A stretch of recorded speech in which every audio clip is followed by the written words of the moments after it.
محترم خواتین و حضرات، السلام علیکم ورحمۃ اللہ۔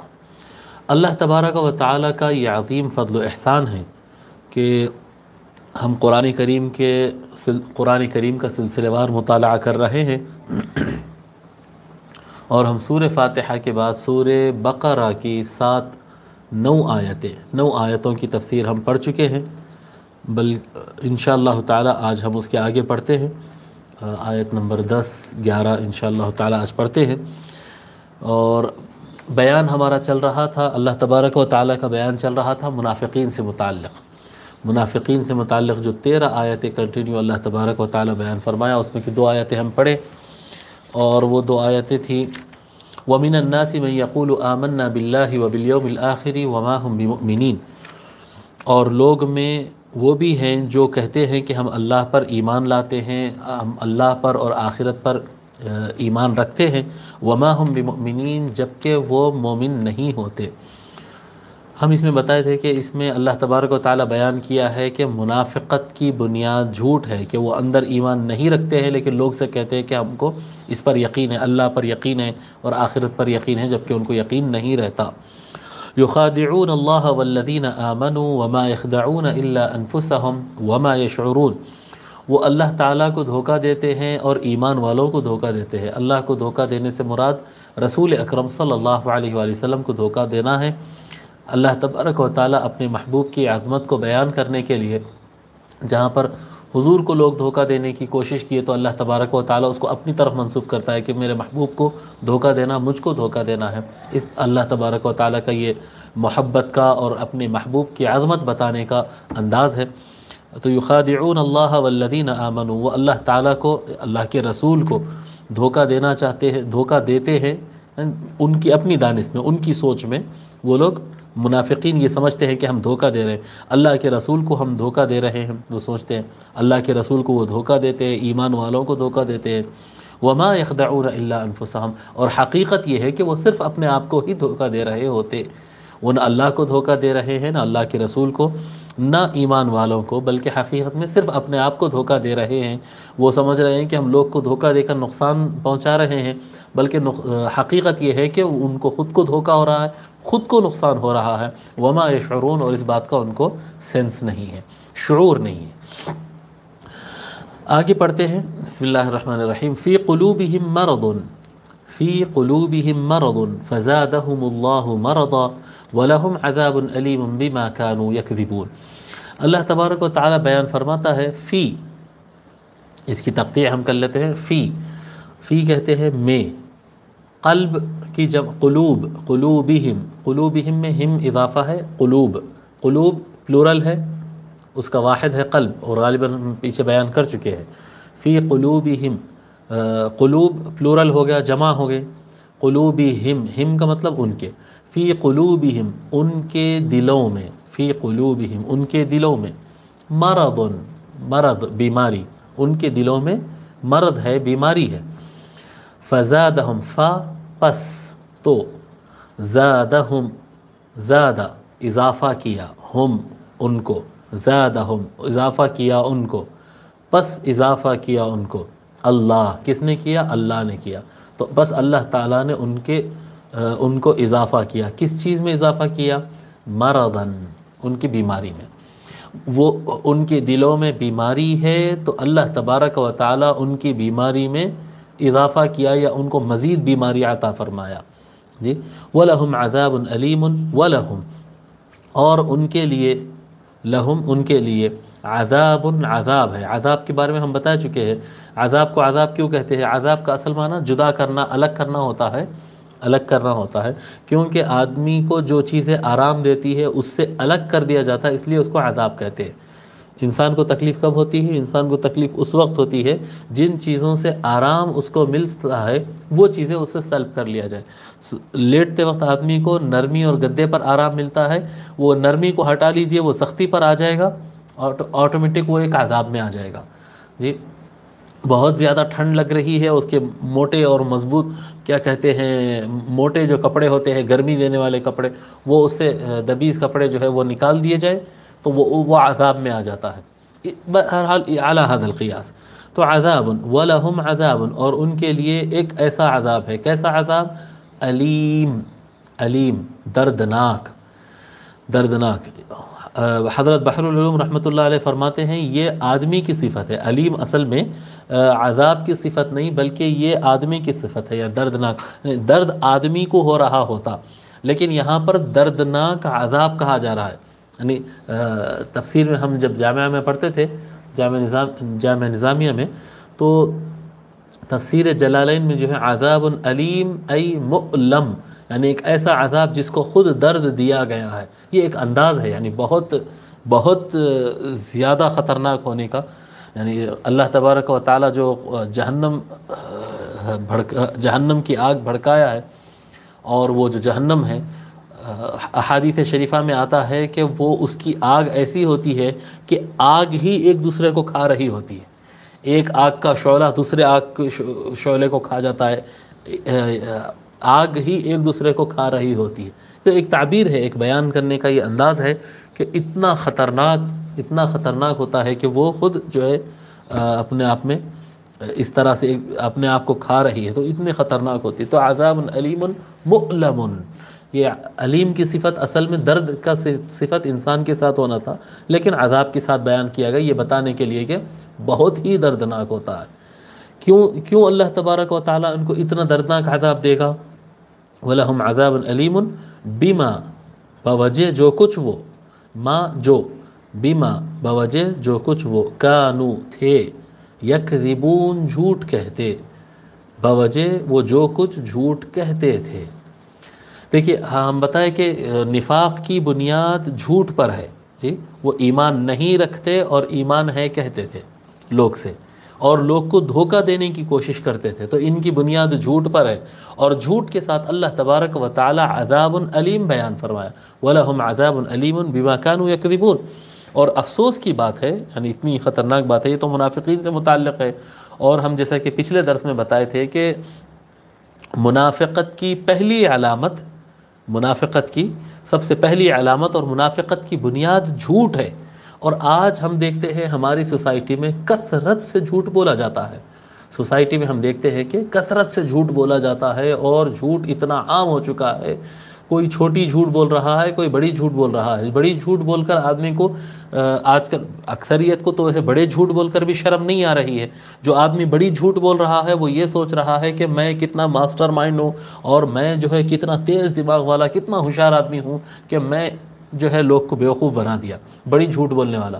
اور چھوٹی جھوٹ بولنے والا یہ سوچ رہا ہے کہ ہاں ایسا تو چھوٹا موٹا تو چلتا ہے، اس کو جھوٹ تھوڑا ہی بولتے ہیں، اس کو جھوٹ تھوڑا ہی بولتے ہیں، اس سے گناہ تھوڑا ہی ہوتا، یعنی چھوٹی جھوٹ کو آدمی گناہ نہیں سمجھ رہا ہے، اور بڑی جھوٹ کو اپنے تیز دماغ ہونے کو تصور کر رہا ہے۔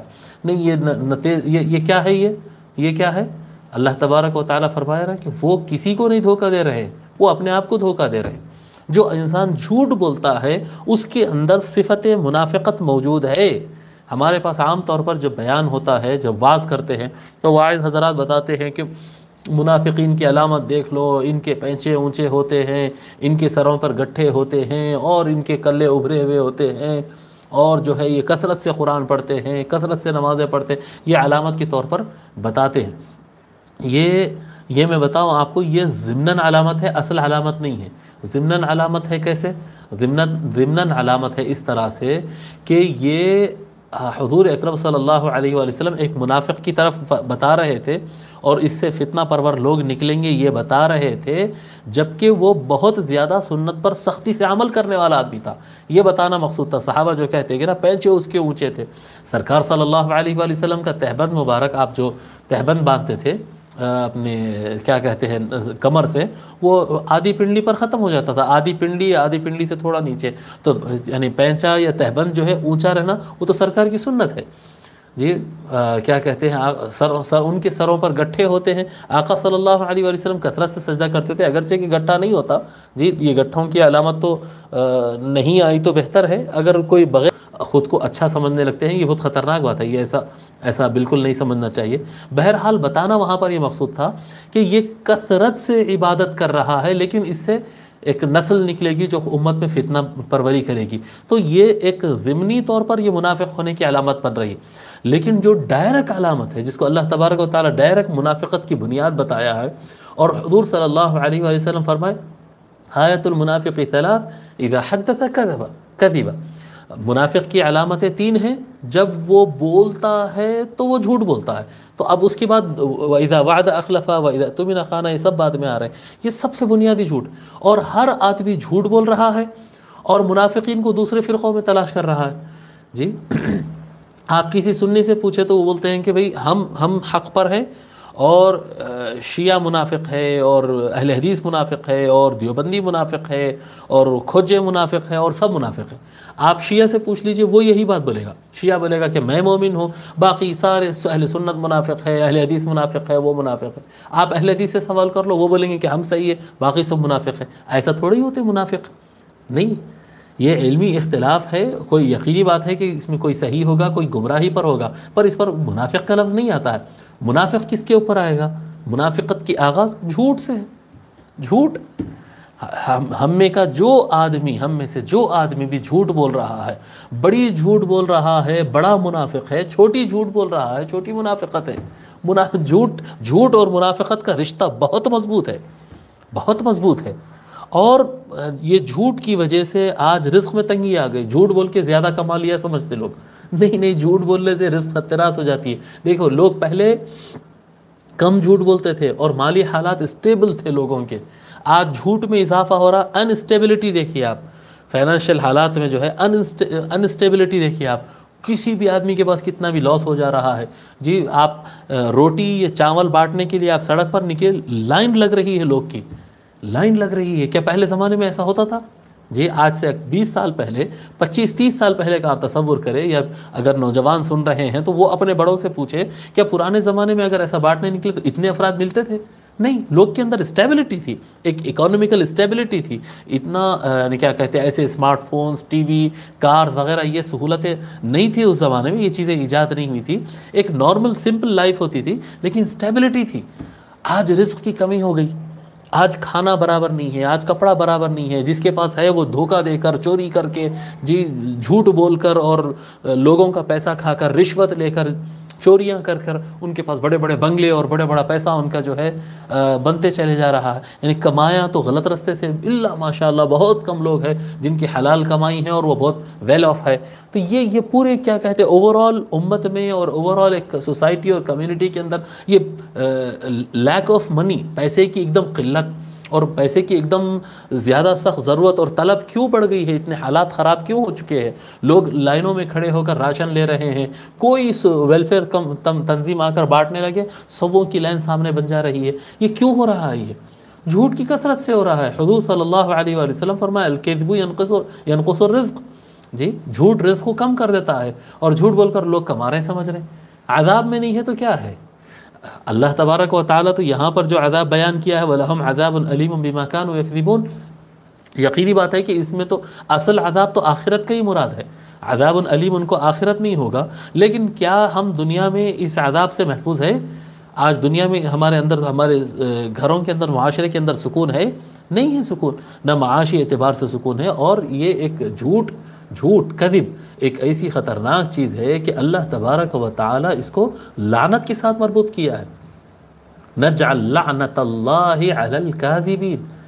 جی اللہ تبارک و تعالی حکم فرمایا ہے اپنے محبوب کے اور اہل بیت کے کردار کو بیان کیا ہے کہ ہم اللہ کی لعنت کو جھوٹوں پر بھیجتے ہیں. ہم اللہ کی لعنت کو جھوٹوں پر، یعنی جھوٹوں پر اللہ کی لعنت ہے. جھوٹوں پر اللہ کی لعنت ہے. اور انسان جھوٹ بول دے کر یہ کوئی سمجھ رہا کہ چھوٹی موٹی جھوٹ چلتی بھئی وہ تو کوئی گناہ نہیں ہے. جی چھوٹی موٹی جھوٹ حضور صلی اللہ علیہ وسلم فرما رہے اللہ فرما رہا عذاب علیم ہے. سرکار جھوٹوں پر لعنت بھیج رہے ہیں، اور چھوٹی جھوٹ بول کر آدمی یہ سمجھ رہا کہ یہ تو گناہ نہیں ہے. بڑی جھوٹ بولنے والا تو یعنی ایک عجب میں ہے، میں اتنا تیز دماغ کا ہوں، سامنے والے کو ایسا بیوقوف بنا دیا. انا للہ و انا الیہ راجعون. جو آدمی بھی جھوٹ بول رہا ہے، بڑی جھوٹ بول رہا ہے یا چھوٹی جھوٹ بول رہا ہے، اس کے اندر منافقت کی ایک صفت موجود ہے. وہ منافق ہے. وہ اپنے آپ کا محاسبہ کرے. دوسرے جماعت والوں کو کیا کہتے ہیں میں ہر ایک سے مخاطب کر رہا ہوں. دوسرے جماعت والوں کو ان منافق ہے ان منافق ہے، نہیں بابا، گمراہ ہو سکتا ہے، منافق ہونا ضروری نہیں. ہر گمراہ منافق نہیں ہوتا، ہر مشرک منافق نہیں ہوتا ہے. منافقت ایک الگ بیماری ہے، منافقت ایک الگ بیماری ہے جس کا پہلا اور سب سے کلیئر اور سب سے واضح سمٹم اور نشانی یہ ہے کہ وہ جھوٹ بولتا ہے. فون پر ہوتے ہیں وہاں پر ہے ابھی بس جو ہے نہیں بالکل پہنچ گیا ہوں بولتے، کافی دور ہوتے پہنچ گیا ہوں بولتے، یہاں کھڑے ہیں بولتے وہاں پر، حیدرآباد میں بیٹھ کر کرنول میں بیٹھا ہوا ہوں بولتے، بنگلور میں بیٹھا ہوا ہوں بولتے. جی انا للہ و انا، اتنا آسان، یہ فون کی کثرت کیا جھوٹ کی کثرت ہو گئی، اتنا جھوٹ بول رہے ہیں اور پھر سمجھ رہے ہیں کہ ان منافق ہے. نہیں بابا، منافقتیں ہمارے اندر آ گئی، خود کی اصلاح کی ضرورت ہے. وَلَهُمْ عَذَابٌ أَلِيمٌ بِمَا كَانُوا يَكْذِبُونَ. تو اللہ تبارک و تعالیٰ ان کے دلوں میں مرض ہے فرمایا. تو کیا مرض ہے صاحب، یہ کیا مرض ہے؟ ان بحر العلوم رحمۃ اللہ علیہ بڑا اچھا سمجھائیں. میں آپ حضرات کو مشورہ دیتا ہوں کہ یہ بحر العلوم رحمۃ اللہ علیہ کی تفسیر صدیق آپ حضرات کے پاس ہونا چاہیے، ہر آدمی کے پاس یہ کتاب ہونا چاہیے. بہت سمپل اردو میں اور بہت اچھی تفسیر ہے. بہرحال ایک ترجمے میں سب سے اچھا ترجمہ اب تک کا اردو زبان میں جتنے بھی تراجم دیکھا ہوں، میں تقریباً سبھی کو دیکھتا ہوں. بریلوی حضرات کے ترجمے دیکھا، میں دیوبندی حضرات کے ترجمے دیکھا، اور بہرحال حیدرآباد کے بہت سارے ترجمے دیکھا. بہت شیخ الاسلام علامہ طاہر القادری صاحب کا ترجمہ سب سے اچھا. یہ ترجمہ قرآن، ترجمہ پڑھنا ہے قرآن کا، یہ ترجمہ سامنے رکھنا، بہت سمپل، بہت معنی کے اعتبار سے بہت ڈیپ اور لینگویج کے اعتبار سے بہت کیا کہتے ہیں آسان، ہر آدمی سمجھ سکتا ہے. تھوڑا سا بریکٹ ایکسپلینیشن کے ساتھ دیتے ہیں تاکہ ہر آدمی کو بات مکمل سمجھ میں آ جائے. بہت اچھا ترجمہ. اور تفسیر اگر رکھنا چاہتے ہیں تفسیر، تو تفسیر صدیقی بہت اچھی تفسیر ہے. اس لیے نہیں کہہ رہا ہوں کہ یہ میرے دادا پیر کی کتاب ہے، اس لیے نہیں کہہ رہا ہوں، میں کئی تفسیریں دیکھ کر کہہ رہا ہوں کہ یہ تفسیر بہت اچھی تفسیر ہے. ہم اپنے بزرگوں کی زیادہ قدر نہیں کیے، خصوصاً حیدرآباد دکن کے لوگ کو ہم دیکھتے ہیں کیا کہتے ہیں، اپنے بزرگوں کے سرمایہ علم کا یہ نہ حفاظت کی ہے نہ اس کی قدر کی ہے جیسے کرنا چاہیے. بہرحال بحر العلوم رحمۃ اللہ علیہ جو ہے بیان فرماتے ہیں کہ کیا بیماری تھی یہ، فی قلوبہم مرض، ان کے دلوں میں بیماری ہے. تو وہ کیا بیماری ہے؟ ٹھیک ہے، کیا بیماری ہے؟ چلیے آئیے بتاتے ہیں. اس زمانے کے حساب سے بتاتے ہیں آپ کہ جب رسول اکرم صلی اللہ علیہ وآلہ وسلم مدینہ تشریف لے گئے، ہجرت کر کے مدینہ گئے، وہاں پر تقریباً لوگ اوس اور خزرج جو میجورٹی تھی وہاں کے، وہ سب اسلام قبول کر لیے. یہود اور عیسائی بھی تھے وہاں پر پہلے سے موجود، یہود بھی تھے، عیسائی بھی تھے، مشرک بھی تھے. اب وہ بھی جو ہے بڑی آہستہ آہستہ اسلام میں داخل ہونا شروع ہو گئے.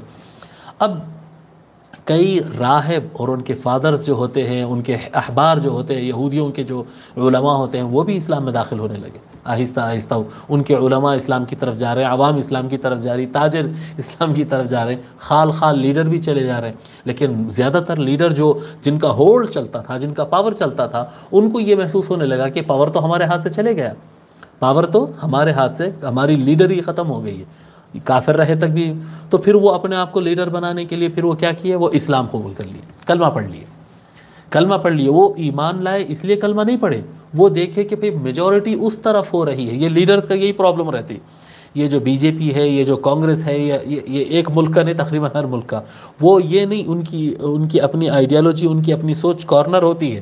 مین چیز یہ ہوتی ہے کہ پبلک زیادہ کیا پسند کر رہی ہے، وہ بول دو، اس کی امید دلا دو، لوگ ہماری طرف ہو جائیں گے. تو جب یہ لیڈروں میں، مدینہ میں رہنے والے بہت سارے لیڈروں نے دیکھا کہ یہ تو لہر دوسری طرف جا رہی ہے، لوگ ان کی بات سن رہے ہیں، تو یہ لوگ کلمہ پڑھ کے مسلمان ہو گئے تاکہ ان میں جا کر پھر یہ لیڈر بن سکے، اپنا ہولڈ بنا سکے. لیکن اس کے باوجود بھی قوم جو ہے آقا نبی اکرم صلی اللہ علیہ وآلہ وسلم کی اطاعت کرتے، اور ان کی اطاعت میں ایسا آگے بڑھ گئے تھے کہ اب تو پھر یہ کیا کہتے ہیں، یہ طالب دنیا، پیسہ اور منصب کے طلب رکھنے والے جو لیڈر ہوتے ہیں، ان کی سنتے نہیں تھے. جب ان کی چلنے نہیں لگی تو ان کے اندر حسد ہونے لگا. اور بھی منافق تھے، لیکن ایک بنیادی بات حضرت سمجھا رہے ہیں کہ ان کو حسد ہونے لگا، رسول اکرم صلی اللہ علیہ وآلہ وسلم سے حسد ہونے لگا، جی مولا علی سے حسد ہونے لگا، حضرت ابوبکر صدیق رضی اللہ تعالیٰ عنہ سے ان کو حسد ہونے لگا. ایسے افراد جن کی چلتی تھی، یہ افراد سے ان کو حسد ہونے لگا. ابو عبیدہ بن الجراح سے ان کو حسد ہونے لگا. بہرحال یہ لوگ کی چلتی تھی، یعنی سرکار صلی اللہ علیہ وآلہ وسلم سب سے پہلے حکم فرما، حسد ہونے لگی. تو یہ کیا تھا؟ یہ پہلی بیماری تھی جو دل میں پیدا ہوئی. کس کو؟ شیطان کو. یہ ہے بیماری، مرض. منافقت جو ہوتی ہے نا، منافقت، ان کو ایک حسد ہوا اندر، ان کو حسد ہوا، شیطان کو جیسا ہوا تھا نا ابلیس کو، تو یہ حسد جو ہے یہ سب سے پہلی بیماری ہے، سب سے پہلی بیماری یہ ان کے دلوں میں حسد بڑھ گیا۔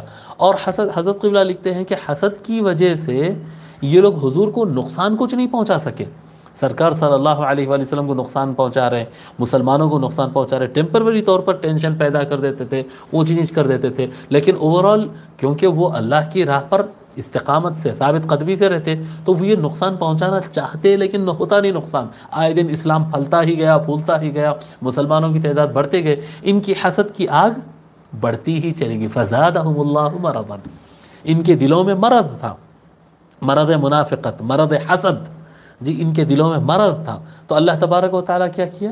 اللہ تبارک و تعالیٰ ان کے مرض میں اضافہ کیا۔ کیسا اضافہ کیا؟ کہ جس سے یہ جلتے تھے اس کو اور ترقی عطا فرمائے، اور ترقی عطا فرمائے۔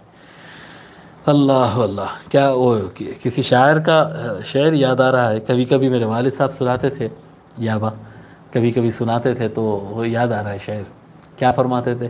حاسد کو میرے ذکر سے اور اشتعال دے، اشتعال دینا اور بھڑکانا، جی حاسد کو جو مجھ سے حسد کر رہا ہے، حاسد کو میرے ذکر سے اور اشتعال دے، میرے یاد کر کے اور جلاؤ اس کو، حاسد کو میرے ذکر سے اشتعال دے، جلتے ہوئے پہ تیل تھوڑا اور ڈال دے۔ شاعر لوگ بھی بڑا مزہ کرتے ہیں۔ تو اللہ تبارک و تعالیٰ کیا کیا، یہ لوگ حضور صلی اللہ علیہ وآلہ وسلم سے حسد کر رہے تھے، اہل ایمان سے حسد کر رہے تھے، تو کیونکہ وہ ایمان پر قائم تھے تو یہ حاسد ان کا کچھ نہیں بگاڑ سکتے تھے، اور وہ آگے بڑھتے جاتے تھے اور ان کے حسد میں اضافہ ہوتے جاتا تھا۔ حسد ان کے دل میں مرض تھا، تو یہ مرض جو ہے فزادہم اللہ مرضا، اور اللہ تبارک و تعالیٰ نے ان کے مرض میں اور اضافہ فرمایا کہ اتنی بری چیز کو دل میں اگر پال کے رکھتے ہیں تو پھر لو، اور جی پھر لو، اور یہ ان کی سزا تھی، یہ دنیا کے اندر یہ ان کی بنیادی سزا ہے کہ ان کے اس میں حسد میں اور مرض میں اضافہ ہی ہوگا، ان کے مرض میں اضافہ ہی ہوگا۔ بہرحال یہ مرض سے انسان کو اپنے آپ کو بچانا چاہیے، اور یہ بڑی خطرناک، حسد بڑی خطرناک بیماری ہے، اور حسد کرنا بھی جو ہے یہ ایک نفاق کے علامتوں میں سے ایک علامت ہے۔ منافق جو ہے وہ ایمان والے سے حسد کرتا ہے۔ ہاں ایک بات یہ بھی ہے، یہ بھی یاد رکھیں، آج کے زمانے میں کوئی یہ تصور کرتا ہوگا کہ بھئی یہ حسد کرا تو ان جو ہے ایسا نقصان پہنچا دیا، بڑا جلتا بھئی فلاں جگہ میرے کو ڈیمیج کر دیا، فلاں جگہ میرے کو ڈیمیج کر دیا۔ ایک بات یاد رکھیے، ایک بات یاد رکھیے، حاسد آپ کو ڈیمیج کر ہی نہیں سکتا ہے اگر آپ ایمان والے ہیں تو، جی وقتیہ طور پہ ایسا لگتا ہے کہ حالات خراب ہو گئے، وقتیہ طور پہ لگتا ہے کہ لوگ مخالف ہو گئے، وقتیہ طور پہ ایسا لگتا ہے کہ کام خراب کر دیا گیا، لیکن پھر تھوڑی دن کے بعد دیکھنا کہ آپ اوپر چلے جاتے۔ اگر وَأَنْتُمُ الْأَعْلَوْنَ إِن كُنْتُم مُؤْمِنِينَ، اللہ تبارک و تعالیٰ بیان فرماتا ہے کہ تم ہی بلند ہو اگر تم ایمان والے ہو۔ دکھتا ہے تھوڑی دیر کے لیے کہ ایسے حالات خطرناک ہو گئے ہیں، لیکن اس کے بعد پھر جو ہے اور قوت سے اوپر آ جاتے، اور قوت سے اوپر آ جاتے اگر ایمان ہے۔ اگر ایمان کا دامن چھوڑ دیے، اللہ تبارک و تعالیٰ پر جو یقین ہونا، جو تمسک بالقرآن ہونا، قرآن کریم کو مضبوطی سے تھامنا، جی مضبوطی سے تھامنے کا مطلب یہ تھوڑی ہوتا ہے کہ اب ایسا پکڑ لو، نہیں، قرآن کریم کو اچھے سے پڑھو، قرآن کریم کو اچھے سے سمجھو، اس پر عمل کرو، نبی اکرم صلی اللہ علیہ وآلہ وسلم سے خوب محبت کرو، آپ کی سیرت پڑھو، آپ کی زندگی میں جو آپ جو طریقے اپناتے تھے اس کو اپناتے جاؤ، تو بھلے کوئی چھوٹا آدمی حسد کرے یا بڑا آدمی حسد کرے، آپ اگر چھوٹے کام کر رہے ہو تو چھوٹے لوگ حسد کریں گے، بڑا کام کر رہے ہیں تو بڑے لوگ حسد کریں گے، اور جس لیول کے بھی لوگ حسد کرتے ہوں، چھوٹے ہو یا بڑے ہوں، اگر آپ ایمان ہیں، جی آپ کے پاس ایمان ہے، اللہ پر یقین ہے، سرکار کی اتباع ہے، اور قرآن کو آپ تھامے ہوئے ہیں، تو پھر دیکھنا کہ وہ حسد کرتے رہیں گے اور آپ کا درجہ بڑھ جائے گا، اور آپ کے درجے بڑھنے سے ان کے حسد میں اضافہ ہوگا، وہ حسد کی ہی آگ میں جلتے رہیں گے، آپ کی ترقی کو کوئی نہیں روک سکتا، آپ کی ترقی کو کوئی نہیں روک سکتا ہے۔ اللہ اللہ۔ اور یہ حسد جو ہے، یہ حسد کی مثال آگ کی ہے، یعنی بالکل ہوتا ہے نا، حسد کی آگ میں جل رہا بولتے ہیں، اردو میں بھی یہی ہے، عربی میں بھی یہی ہے۔ حسد ایک آگ ہے جو دل میں لگتی ہے، انسان کا سینہ جلتا ہے اس سے، دل میں ایک جلن، ایک تکلیف، ایک آگ لگ گئی کہ برابر، تو یہ حسد ایک آگ ہے۔ اور جیسا حسد جو ہے، حاسد جو ہوتا نا، حسد کرنے والا، وہ سامنے والے کو بھلے نقصان پہنچائے، جس سے حسد کر رہا اس کو نقصان پہنچا سکے یا نہ پہنچا سکے، اپنے آپ کو نقصان ضرور پہنچاتے رہتا ہے، جی اپنے آپ کو نقصان ضرور پہنچاتے رہتا ہے۔ جو آدمی جلتا ہے وہ بھلے دوسرے کو نقصان پہنچا سکے نہ پہنچا سکے، خود کو نقصان ضرور پہنچاتا ہے، بالکل اسی طرح سے جس طرح سے آگ رہتی ہے۔ آگ جب بھڑکتی ہے نا تو اگر کسی چیز کو لگے تو اس کو جلاتی ہے، اور اگر دوسری چیز کو نہ لگے تو خود تو جلتی ہی رہتی ہے۔ دوسری چیز کو جلائے تب بھی خود جلتی رہتی ہے، اور اگر دوسری چیز کو نہیں جلائے تب بھی خود جلتے رہتی ہے۔ آپ ایک گلاس ہوتا ہے، آپ رکھ دیے تو وہ رہ جاتی ہے، اللہ یہ کہ اس کو گرا کے پھوڑو یا ہٹاؤ تو ختم ہوتی ہے۔ آگ ایسا رہتی کیا؟ ہر چیز رہتی ہے، ہر چیز رہتی ہے، لکڑی رہتی ہے، لوہا رہتا ہے، ہر چیز جس کو آپ رکھتے ہیں وہ رہتا ہے، آگ نہیں رہتی۔ آگ کو آپ رکھو وہ جلتی ہے اور ختم ہو جاتی ہے، خلاص۔ آگ خود کو جلاتی ہے، دوسرے کو جلائے نہ جلائے خود کو جلاتی ہے۔ تو حسد اسی طرح سے ہوتا ہے۔ یہ منافق کے اندر دوسروں سے حسد ہوتا ہے۔ منافق کے اندر منافقت کی علامات میں ہم بتائیں، منافقت کی علامات میں سب سے بڑی علامت جھوٹ ہے، پھر اس کے بعد بتائے دھوکہ ہے، پھر تیسری چیز اب بتا رہے حسد ہے۔ یہ منافقت کی علامات، یہ دل کی بیماریاں ہیں۔ منافقت دل میں ہوتی ہے، اور منافقت ایک بہت بڑی بیماری ہے۔ اس کے سمپٹمز کیا ہے کہ آپ کو کسی سے حسد ہو رہا ہے، آپ کسی کو جھوٹ بول رہے ہیں، دل میں الگ بات ہے، ارادہ الگ ہے، اور سامنے کو بتا رہے ہیں کچھ اور، جانتے کچھ اور ہے اور بتا رہے ہیں کچھ اور ہے۔ تو جھوٹ ہے، دھوکہ ہے، اور یہ حسد ہے، یہ نفاق کے علامتیں ہیں اور یہ بیماریاں ہیں۔ اور یہ حسد کی آگ جو ہے، یہ آگ ہے، یہ آگ ہے۔ اس سے اللہ تبارک و تعالیٰ کی پناہ مانگنا، کبھی کسی سے حسد نہیں کرنا۔